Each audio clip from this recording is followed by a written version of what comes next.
set out to make and to serve, they weren't looking for singles. You know what I'm saying? Like some of the more like sort of mainstream kind of spotlight we've gotten has been like they've been surprises to us. We're like, oh wait, what? Like really? You know what I'm saying? So. Okay, I'm erratic, prove it. Never mind, got a mind that'll wind up with me in a lineup behind bars with these bars. Okay, my time's Team Freedom. Yeah, we not through yet. All right. Trackstarz music. What's going on? You in the field with the Trackstarz, Ryan Righteous, SEANTANA, DJ Jeremiah. We got Propaganda in the building. How you doing, sir? What up, though? Hey. Man, how was the trip in? How was the trip in? Man, it's always like you lose it. We said earlier, you lose a day. You know, I got kids, so I try to like leave at the latest possible I can. So like 6 a.m. flight, we get here at 4, and you're like, wait, what? You know, so you're just still kind of like trying to get yourself together. But you know what I'm saying? I mean, what? Well, we love the A. Yeah. How often you get out here? You know what? This year, actually, much more than normal. Okay. I get here usually a couple times a year. You know, 3-4 times a year. Yeah. That's what's up. That's what's up, man. So I know you as a spoken word artist. Okay. So I want to ask you before we get going, what do you like better? Because your album was dope. Yes. You like rapping or do you like doing spoken word? Well, I mean, rap's like my first love, my native tongue. You know what I'm saying? But I kind of enjoy them, you know, for different reasons and like equally. You know what I'm saying? Yeah. Like I love my grandma's collard greens, but I also love sushi. You know what I'm saying? Like they're not the same. You know what I'm saying? But I enjoy them both. That's what's up. Yeah. That's what's up. So, because you coming from the era of Tunnel Rats and all of that, right? So, how's that journey been, man? Because we had Ruslan in a couple weeks ago, and just that journey of being kind of like the outcast of the mainstream of Christian hip hop, and now all of a sudden everybody's feeling it and welcoming it. How does that feel? Yeah, I mean, there's two answers to that. There's your fleshly answer. You know what I'm saying? It's like, you know, hella vindicated. That's the one we want. Yeah, and can be salty, you know what I'm saying, to where you like, dang, this fool ain't doing nothing. You just doing what we've been doing. Right. You know what I'm saying? There's the saltiness, you know what I'm saying? And then there's like the joy of like, you know, on one hand being like, you know, we were on the right side of history in the sense of like, you know, at some point you got to get out of your comfort zones. But at the same time, it's like, I know in my own life, there's been a incredible amount of benefit I've gained from like, you know, actually becoming friends with sort of like the Reach and like Lamp Mode dudes that just thought differently than us. Like there was this amount of benefit. There were things that I just felt like I understood intuitively that I probably would have never even thought to find like a chapter and verse for or have an apologetic for. You know what I'm saying? But like their thing was, at least in, you know, at the time, you know, they were kind of wrestling through what they were wrestling through. But like it was more one of those things where it's like they're like, I'm not trying to disagree with you. I actually think it makes sense. Just you tell me why. Like, like, give me an apologetic, and I'm like, because it's right. I mean, what are you saying? That's what you what? Like, you know what I'm saying? So like having that, like, you know, there's an incredible amount of benefit for both, and I feel like you know, I fancy myself like the Dave Grohl of like, you know what I'm saying? Where it's like I got to be a part of like two amazing movements, you know what I mean? Dave Grohl drumming for Nirvana and then going on to start the Foo Fighters, you know what I'm saying? Where it's like you're these two like movements in rock, you know what I'm saying? I feel like you know, I can't complain. Like I get to be a part of like this like foundational sort of Tunnel Rats, like West Coast, you know, and you can't just say Tunnel Rats because you have to say LA Symphony, you have to say Percussions, and you know what I'm saying, and Lightheaded. There's so many like amazing things that happened from that time, you know what I'm saying, that I had a privilege to be a part of, and like you said, Ruslan was like our like baby homie, you know what I'm saying, and then now still being able to like travel and do music and being part of like, you know, a 116 movement was like, it's just, I feel like Dave Grohl out this mug, you know what I'm saying? And we've heard so many good things about you over the years, because when we talked to Jay Givens, he said so many great things about you. Our old college pastor, Damian Boyd, has done some stuff around you. So we just heard so many good stories, so it's really good to finally be in the same room with you. You never know what people say when you ain't there. You know, one of the things I find unique about you is that when you listen to your music, you listen to your albums, your spoken word, they really don't have anyone in mainstream that's doing things like you. You have a very unique sound. How's it been? That's encouraging. In owning your own sound for so long and your own creativity level. Yeah. I think that I hate to say it like this, but there's two answers to that too. You know what I'm saying? There's like the the West Coast sort of like just to my DNA and MC, like I even just an artist in general. Like I went to my undergrads in visual arts, like so I was always like art for art's sake, art because it's beautiful, art because it's challenging and is unique. And what can I give you if you're gonna spend $10? Like why on me and not that guy? Like that was always like my question for myself. You know what I'm saying? So like there's a part of me that's always appreciated that. You know what I'm saying? And then there's another part, like one of my good friends is Merce, from Living Legends, part of Strange Music. And one thing he says is like, man, you can't never ride the wave if you're in front of it. You know what I'm saying? And that's like, kind of on the other hand, it's like there's that. You know what I'm saying? Where I'm like, my entire like existence has always been trying to trailblaze and spearhead. You know what I'm saying? So that means like, you're at the tip, you know what I mean? And like, but once the road is plowed, it's like anybody can come in and enjoy it. You know what I'm saying? So I never actually get to enjoy, you know what I'm saying, until 3-4 years later when people look back like, dang, that was a great record. You know what I'm saying? So, there's that. Like, I also think of like, you could take the Michael Jackson or the Prince route, right? So you have like, the Michael Jackson route, like let's get the most brilliant songwriters and musicians all in one room, spend $1 trillion and make the most amazing timeless record, right? And it worked. I mean, he's the king of pop. You know what I'm saying? You can't have Quincy Jones in the room and not make amazing music. You know what I'm saying? Right? He's just the most amazing thing. Or you take the Prince route that's like, y'all finna ride naked on unicorns. This is what I'm doing. Y'all follow along or don't follow along. That's what I'm doing right now. You know what I'm saying? I'm changing my name to a symbol. That's what I'm doing. You feel me? So like I've just always been more fascinated with like the Prince route. You know what I'm saying? That's right. And I really do appreciate you coming, man, because I've seen your appearances on other podcasts like Startup Camp, the Bad Christian podcast. And you always drop so much knowledge on it. And our angle is to help artists become better so they could actually really impact the world. And some of the stuff you said on Startup Camp really helped me just on how to be an artist, how to make this a career, because that part of it is so hard to figure out when you're starting, especially as a Christian, because there's so many ministry things that you're trying to accomplish. Trying to figure out where the money comes in there is really hard. How do you accomplish this life that so many people want and they chase it with bad means? How do you keep it pure and be successful? Man, what did I say on Startup Camp? Brilliant. Man, I think there's a number of things. I think one, it has to do with just like a particular work ethic in the sense that like I grew up in a predominantly like Latino neighborhood, first, second generation Latinos, and just culturally, like just your definition of manhood is like men work. There's no way around it. You know what I'm saying? Right? Everybody got the same 24 hours. Like, you know what I'm saying? There's no such thing as excuses. You know what I mean? So like, I just kind of came up with that kind of mentality. So like, the attitude is like, man, if you can't handle a part-time 20-hour a week job, serving coffee somewhere and going to school, you complaining about that, like, then you for sure don't want to do that. You know what I'm saying? Like, you know what I'm saying? You ain't got the fortitude for it. So like, I think first of all, it has to do with like a work ethic. And then I think too, like, with music and with ministry, both of those things should be something that you just are, right?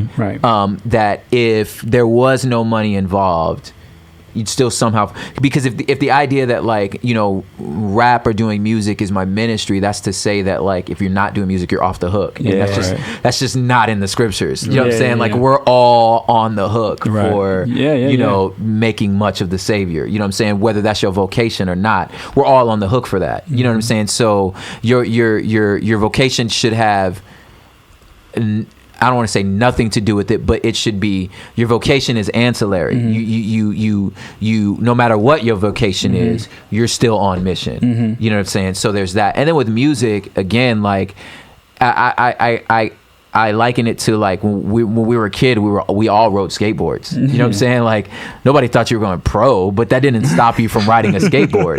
You know what I'm saying? Whether we was going pro or not, you still rode. It was like a very few of us that you look around and be like, yo, that fool might go pro. You know what I'm saying? But the rest of us was just having fun, enjoying riding skateboards. You know what I mean? And trying to be good at it and trying to do tricks and trying. So it's the same with music. Like if you enjoy music, you should just be doing music. You know, and whether it's a career or not. Man, that's secondary. Like if you love music, so you do it, right? And so that was my thing. Like I didn't have no twinkles in my eyes. Like I went to college, I was teaching. I was a high school teacher. I just enjoyed music. You know what I'm saying? So I did these things in as best as I could as my time would allow. You know what I'm saying? But like I said, I just came up with this mentality where it's like you just men work. Like you just work. Like you know. So why don't I have time? What do you mean you don't have time? Everybody has time. You know what I'm saying? You work. You know. So so and then there came a point where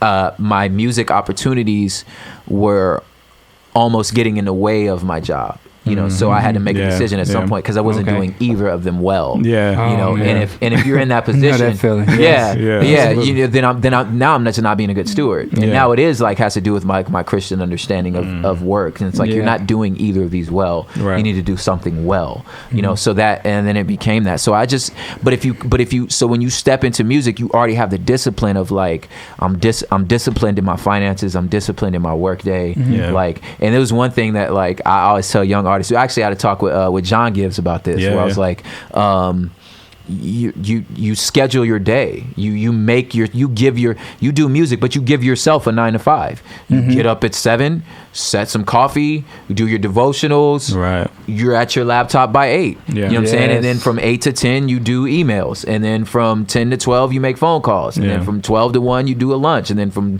1 to 2 you write. You know what I'm saying? And then you know, and maybe 1 to 3, and then 4 to 6 you're responding to the emails because now the East Coast has responded to your emails. You know what I'm saying? So now you respond to emails and you take a dinner break and then you send out stuff. You know what I'm saying? So you give yourself a day. And then the next day, maybe you have to do meetings. So you schedule a meeting at this time and you do a phone call. You give yourself a day. You know what I'm saying? So I did that for at least a year and a half. Like I gave myself my own day, you know what I'm saying? And I only took lunch breaks when I could, you know what I'm saying? And like I clocked in. It just happened to be my laptop, you know what I'm saying? In my kitchen, but I clocked in, you know? So, but again, that just came from that discipline of just like, I'm working. You know what I'm saying? If this is my job, I need to be at work, you know? So here's a question for you.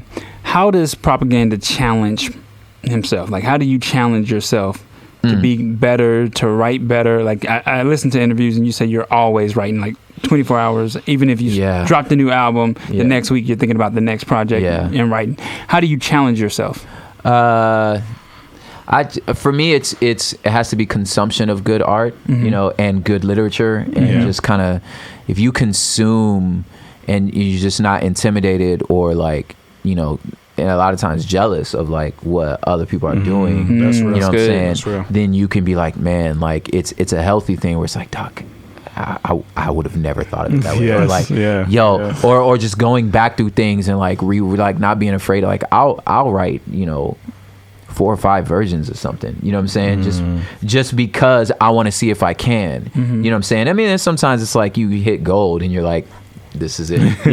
Nope, that was amazing, you know what I'm saying? But then other times it's like, you know, sometimes you're hot, sometimes you're not, you know? And but for me it's more like you just stay immersed in the culture of art, you know, in whatever genre it is. But if you stay immersed in it, I think that like that pushes you. And then like another thing I try to do is I try to write from perspectives I actually don't agree with. You know, that's one thing I often do for myself, just to be like, argue something you don't believe, you know, write a verse about that. You know what I'm saying? And that's because that. What was an example of one you did? Well, none of them see the light of day. Oh, okay. They're just like, because they're just writing challenges. Right. You know what I'm saying? But I think, I mean, I even do that in my personal walk. Sometimes I'll sit on my couch and try to talk myself out of the faith. You know what I'm saying? Like, I actually think you should know how to, because if you if you don't know what the counterpoint is to yours, absolutely, then do you really believe yours? Yeah. So I think that's great. Yeah. But speaking of good art, Humble Beast Camp has been putting out a lot of good art, man. Oh yeah, a lot of good art. How is that happening? I feel like you guys are becoming everybody's favorite.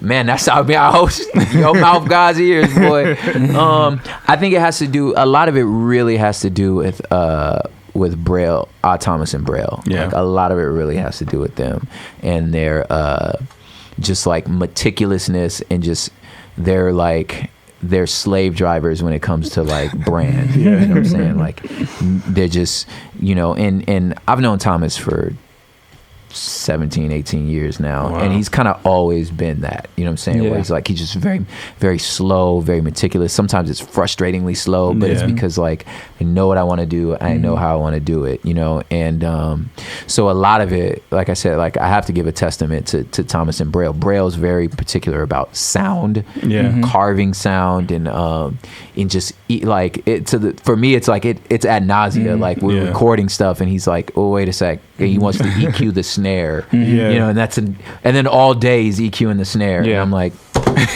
fam, can I just do the song, bro? Like, can you do that when I leave? He's like, nah, man, nah, wait. You know what I love about that? What's so interesting about it, what just amazes me, is that you guys spend so much time building the spirit of excellence in your music, and then you just give it all away. Yeah. It's amazing. I mean, people in the studio, I think artists have that mentality where they're like, I'm working on this because I'm putting so much into this because I'm hoping to get a lot out of it. Yeah. But you guys go in there, you do it. I mean, name speaks for itself, humble. Yeah. And people are still supporting the music by buying it on iTunes and doing everything. What's crazy is that was kind of a little bit ahead of the curve, because you pretty much have to give your music away now. I mean, there's streaming platforms, but the concept is still the same. It's a way to monetize free. That's what streaming is. Yeah. And that's pretty much what's going on now. So the fact that the mindset was there, I think that was a little ahead of its time. Yeah, we were kind of saying that, like,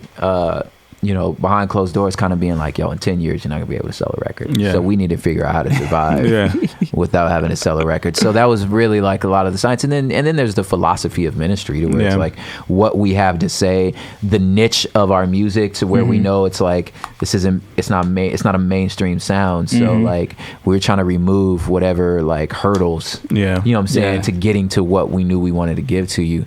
And yeah, you're right. Like, I mean, now it's everyone gives away their music. You know what I'm saying? It's just we've been doing it for a while. You know, so and that there's a value. The value is put in is seen in, like you said, in the meticulousness and in the excellence. You know what I'm saying? And what we found is that people support that. You know what I'm saying? They see that, like, these aren't mixtapes, like this is our record. Now, do you guys still have the pressure put on you to put out singles? Because the mainstream model is you got to have a certain single. I mean, we do, but we've survived without radio for the entire time we've been here. You know what I'm saying? So that's not to say we may not like move into it, in the next season. Like, obviously Show has a single, you know what I'm saying? Yeah. But like, we've just survived for so long without it.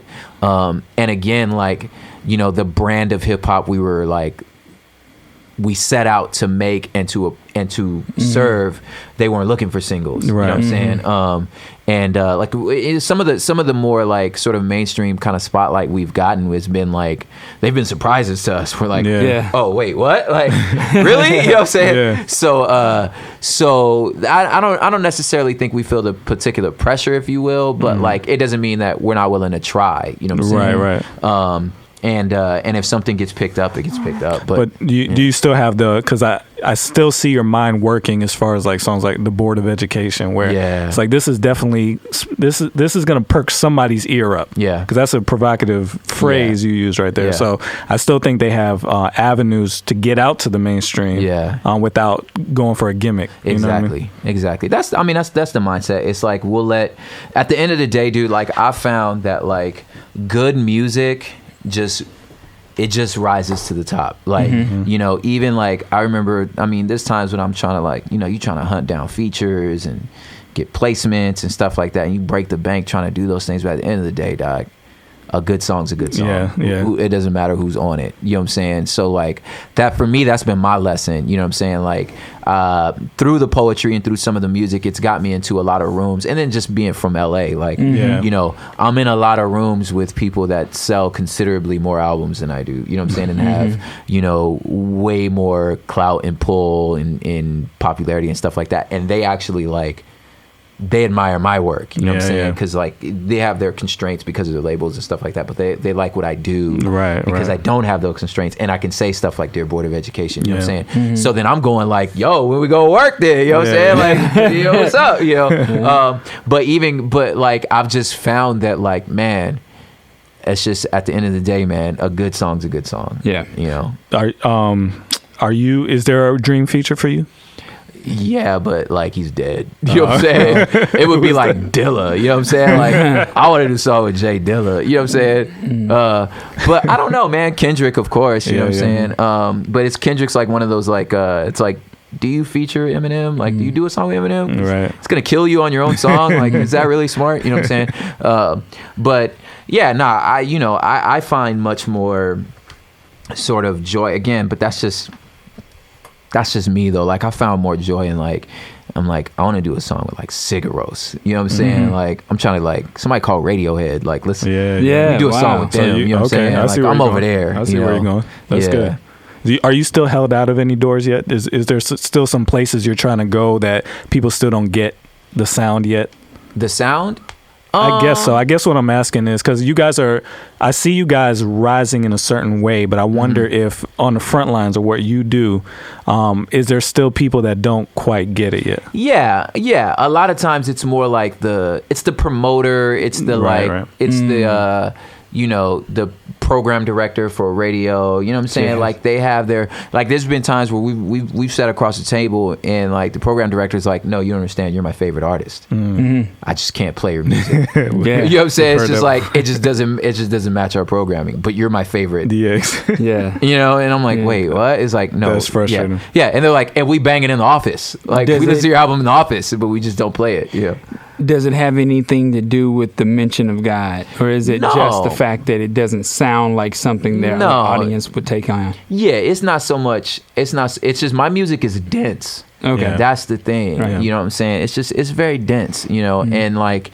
And try as I may to try to like, there are times that I thought I was doing something more, you know, and then Cray will come by or Andy will come by and be like, dog, mad wordy. You know, I'm like, what are you talking about? He's like, nah, fam, like, that's what you should have did. And they'll just like scat something. And I'm like, oh, yeah.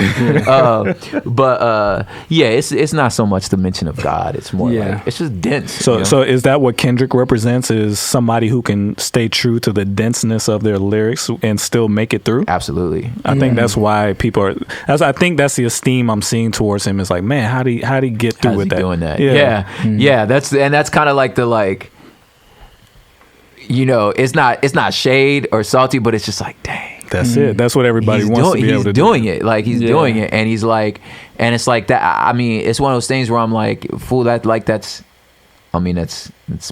me. Like, there's even been song like concepts where I'm like, you did that. I wrote that song already. No, like I wrote that song. You know what I'm saying? Like I mean, you executed it in a way I could have never done, but I'm like, I wrote, like I have that song already. You know what I'm saying? So it's pretty dope. Yeah. Wow. Yeah, we used to work for a hip hop station here in Atlanta, and we do music as well. And so when we took some songs up there, they were like, "Man, the beat is knocking." Okay. Did you say God? Yeah. No, we can't do that. No. Yeah. Slide that back to you.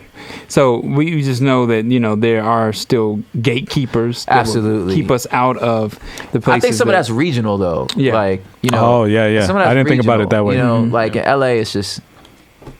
It's different. You know what I'm saying? Like there's not that, you know, we have that like what they would call like the soul listener. So that's like 25 to 35. Well, for us, it's KJLH, right? Yeah. And there's no, they'll go Yolanda Adams to like Young Thug. That's amazing. That's different. Yeah. You know what I'm saying? Different. Anthony Hamilton to like, you know, YG. Like it's all, so like Molly, he's played regularly on that station. You know what I'm saying? So like there's just there's a space for it. Like, I think it might be regional. There's a space for it where we're from. Well, that's good. That means it's possible everywhere. Then you just gotta keep working it. That's awesome. So what's coming next for you?